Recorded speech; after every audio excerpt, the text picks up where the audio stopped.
बीडमधल्या हत्या प्रकरणी आज विधिमंडळामध्ये चर्चा होणार आहे। यापूर्वी बोलताना राष्ट्रवादी शरद पवार पक्षाचे आमदार संदीप क्षीरसागर यांनी वाल्मिक कराड यांना अटक करण्याची थेटच मागणी केली। वाल्मिक कराड यांना राजकीय पाठिंबा आहे आणि ते मंत्री धनंजय मुंडेंच्या अत्यंत जवळचे आहेत।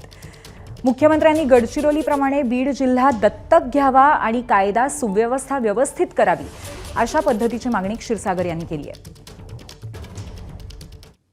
जो ह्याच्यामध्ये मास्टर माइंड आहे वाल्मिक कराड, त्याला या गुन्ह्यामध्ये टाकून त्याला अटक झाली पाहिजे। अजूनपर्यंत बरं त्याच्यावरती खंडणीचा पण गुन्हा दाखल आहे। अजूनपर्यंत एवढं सगळं हे वातावरण महाराष्ट्रामध्ये पेटत असताना सुद्धा त्याला अटक नाही आहे। खुलेआम ते घुमतात ते। वाल्मिक कराडांच्या मागे कोण आहे का?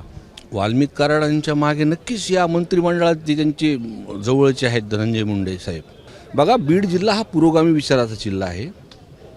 फक्त ह्या काही लोकांमुळं जातीमध्ये तेढ निर्माण व्हायची व्यवस्था झाली। म्हणजे आज जिल्ह्यात अशी परिस्थिती की लोक शांत पण आहेत आणि रोषमध्ये पण आहेत। ती वाट बघतात ते कधी त्याला वाल्मिक कराडला गुन्ह्यामध्ये घेतील आणि त्याला आत टाकतील। पूर्ण जिल्हा शांत होऊन जाईल आमचा।